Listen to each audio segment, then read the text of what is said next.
Yes. A very good afternoon, friends. Today we are going to see the instrument plane table survey. Plane table survey is an instrument which is one of the oldest instrument in the history of surveying, and it is one of the cheapest instrument. Okay. Whenever we do any practicals, we understand the sequence of the practicals in this manner. We understand what is the aim of the practical. We understand what is the uh, apparatus are the equipments which are required for the practicals. We understand the theory or the logic for doing the practicals, and we understand the procedure. Besides that, whenever we do a practical, we understand what should be the observation table or what should be the observation work. Okay, and then finally we have got a results and conclusion. Okay, so we'll start with the aim of the practical today. The aim of the practical today is to understand the basically all the to study all the plane table instrument and its accessories and the methods of plane table surveying. Okay, now let us start with the first. Basically, there are three major equipments or instruments which are there in the plane table, and then there are certain accessories. Okay, so we'll start with the first instrument. Every plane table will require a tripod like this, a tripod which can be folded and it can be spread. The legs can be spread. Whenever we set up the tripod, we set up the tripod such that it is equally spaced. The height is comfortable enough for everybody's height. Okay, we roughly do the leveling by the eye judgment. Then we press all the legs here so that they are properly grounded on the ground. Okay. Once we have done this, our next job is to establish the plane table on the tripod stand. So my friends here will give me the plane table. Now this plane table is approximately 75 by 60 centimeter plane table. A wooden good quality teak wood is used here. You can understand, since it is teak wood, it is wood is subjected to climatic conditions. It may cause some variations. Okay. So what I did is that there is a small screw arrangement here. So it is called as the ball and socket arrangement. So this is the screwing system which will give the ball and socket arrangement to that tripod. So I will first keep this tripod, this table on the tripod legs. Okay. Okay, so it is now settled. So the second part of the instrument, that is plane table, and here my friend is screwing the legs. Now we don't screw it very tightly because we are to later on the temporary adjustments of plane table are to be done. Now what are the temporary adjustments of a plane table? The temporary adjustments of a plane table are leveling, like we do in any leveling instrument. Then there is a centering, okay, and then there is a focusing of the like we do the removing of parallax by the dumpy level. We also use it for the plane table. Okay, so we have understood the temporary adjustment. We have to still do it. Okay, now we have understood that there is a tripod, there is a stand, there is a table, and the table is having a screw for adjustment. The alley lid. The third important part of the this is the alley lid. It comes in a box. Alley lids are of two types. This is called as a simple alley lid. It may be of metal or it may be a wooden ruler. Okay, so this is a metal piece here.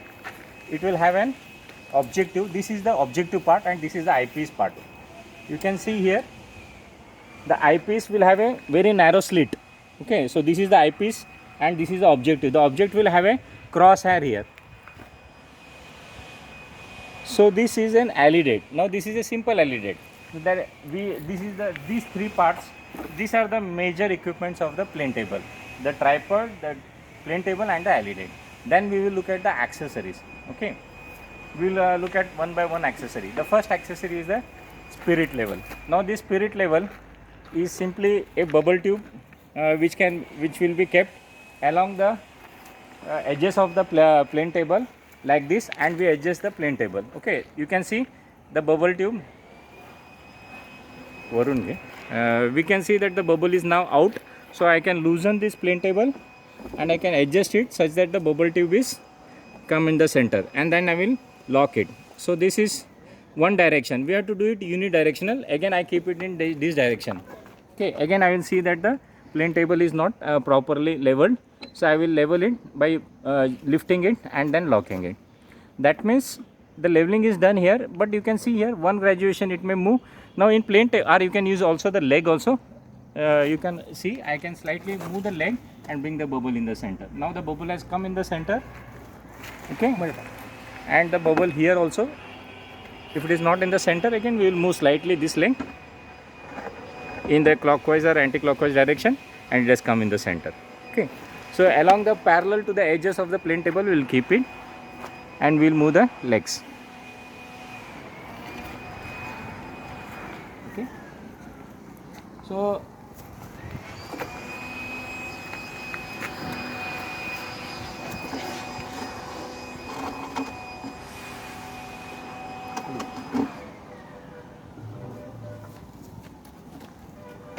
this adjustment takes some time. Okay, fine. So leveling is not a very important job. 90% leveling is enough for the plane table work. We have to do only 90% leveling, not like a dumpy level, because we are not interested in a very truly horizontal plane. If a simple leveling, approximate leveling is good enough for plane table survey. Then we will go to the next accessory, which is the prismatic compass. It is a the trough compass. The trough compass, it's a longitudinal trough. Inside that there is a magnetic needle. You can see the north mentioned on the magnetic needle. Okay, so and here it is graduated from 0 to 10 degrees to the left and to the right, and the south direction also it is graduated from 0 to 10 degree left and right. Okay, so the main purpose of this trough compass is to get the magnetic north. So when you see here, the magnetic compass now is not showing the true north. If this needle is not pointing at the center, that means this table is not oriented to the magnetic north. So I will loosen this foot screw here and rotate this table. You can see here the rotation of the the rotation of the table. So you can see here the needle is slowly rotating. Sometimes it may be attracted, like my friend here is having a mobile, so some small magnetic attraction may be there. So I have asked him to keep the mobile in his pocket down. So now you can see here the needle is, see, either it was earlier on this right hand side, now it has gone to the left hand side.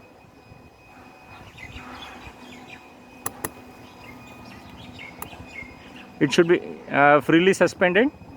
So it is now somewhere here the north direction is there, because the needle is swaying from left to right here.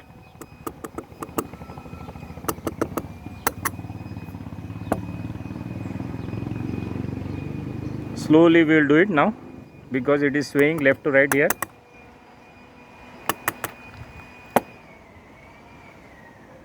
Yes, now it is very near to the north. You can see here now it has come to the center.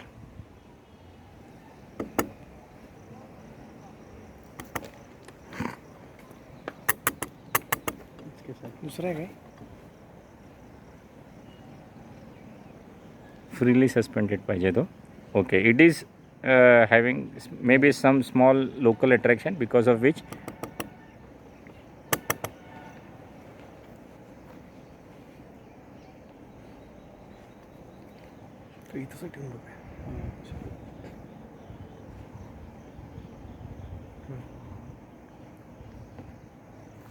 so it is to be used on the paper, of course, but I am just showing you the demonstration here. So there is magnetic needle, you can see here. Now it is showing at the showing the 0. That means now this is the true magnetic north. That means if I draw a paper by this pencil, if I draw a line here, this line will show this pencil direction is showing the true north or the magnetic north. Sorry, not true north, it is showing the magnetic north. Okay, so we understood the trough compass also. Then we look at the another accessory, which is called as the U fork. Now the U fork is in the shape of a U. Okay, you can see here it is in the shape of a U. It is having a at the top end it will have a point here. This point is basically to mark the station position. So this station position, then there is a hook here. This point, this U hook and this plumb bob are collinear. You understand collinear? They are in one straight line. That means whenever I take a point on the table, it will be representing a point on the ground, and vice versa. A point on the ground will be represented on the paper. Okay, so that is how the U fork is used like this. Okay, so we are seeing the U fork. Then we will see the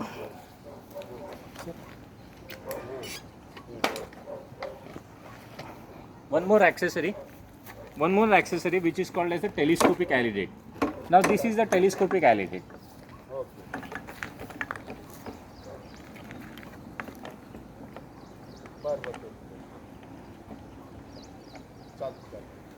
The alidate which we saw, this was a simple alidate. Now this is a telescopic alidate. So the advantage of a telescopic alidate is that it can be rotated. You can see here the telescopic alidate has got a bubble tube like a dumpy level. It has got an eyepiece, it has got an objective, it has got a focusing screw, and it has got a clamp screw. So this clamp screw, if I loosen, then this telescope will move in the vertical plane, and it can be inclined to the line of sight is getting inclined. When the bubble is at the center, now let us just bring the bubble at the center. You can see that the zero of the vernier here, main scale, is matching when the bubble is at the center. Okay. So there is a fine adjustment tangent screw here also. This is the tangent screw, so that the bubble can be brought exactly at the center. So you can see here the bubble is in the center, and the zero is coinciding with the zero of the arc. The graduated arc is coinciding with the zero of the vernier. So that is the advantage of a telescopic alidate. Now I can incline it downwards up to an angle of, say, you can see here, angle of up to 30 degrees. And if I want an angle of almost whatever my eye can see, so around angle of again 30 degrees to 30 to 35 degrees in the vertical plane, upwards and downwards. So that is the advantage of a telescopic alidate.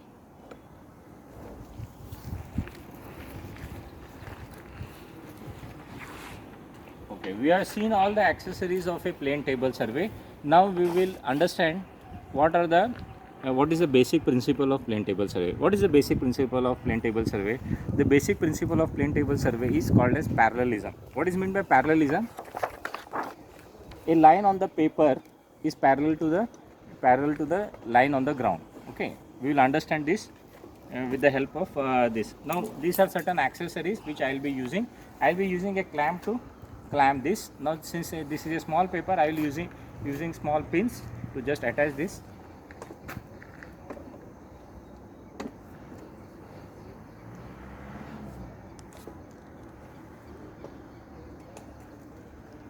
Just to, in order to make myself free, I will use two pins here. Now these two pins fixes this paper. Okay. Now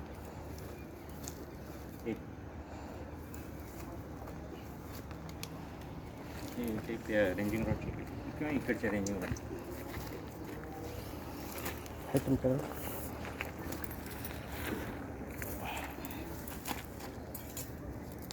Now you will see here, this is the U fork. This is the representative point on the ground. Let us say this is our peg here.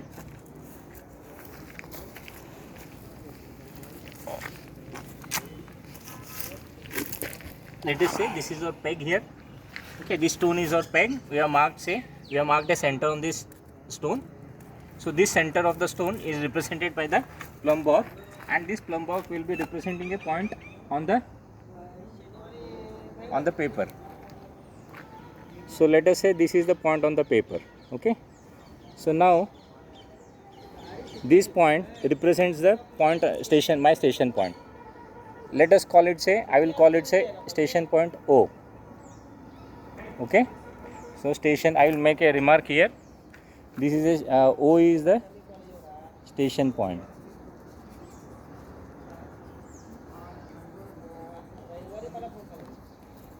Okay.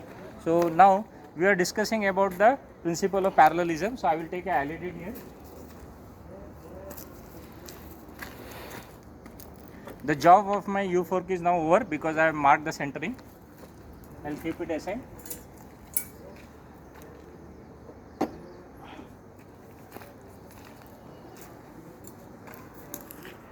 This alidate, this is having the eyepiece here, and this is having the objective here. So to the objective, I will bisect this line.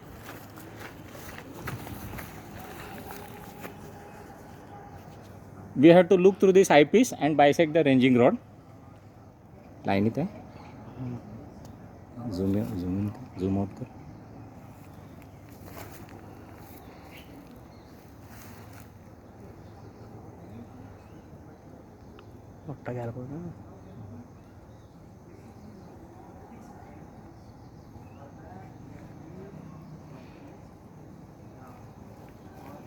Okay, so you can see here now this line which I draw here, this line which I have drawn here, this line is parallel to the line by the tape, shown by the tape.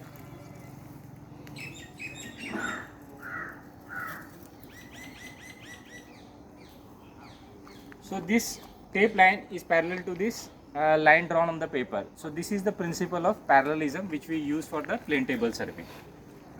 Okay, so the advantages of plane table survey is that the plane table survey is a very cheap instrument. It is very economical instrument. It can be used in normally any weather condition except for rainy conditions. The advantages is that whatever drawing I do on this plane table, it is physically visible to me. I can record that it is physically visible to me, and therefore I can whatever drawings I do, it is in front of me. So there is nothing which is omitted or lost in the case of a plane table survey. Then the advantages of plane table survey is that there is no office work. Whatever is work is there, that is a field work. So when we do the field work, when I draw the drawing, the work is completed. There is nothing which is to be done in the office. So that is the advantage of plane table survey. Now why plane table survey is used? Plane table survey is used to get the position of points. So there is a ranging rod here. I can bisect a, suppose here we can see there is an electrical pole. So I can draw a line parallel from the eyepiece to the electrical pole. So there is a building corner here. I can use this to draw the building corner. Okay, so in this way I can get all the points on the plane table survey. Okay. Now in the next lecture we are going to see the different methods of plane table survey.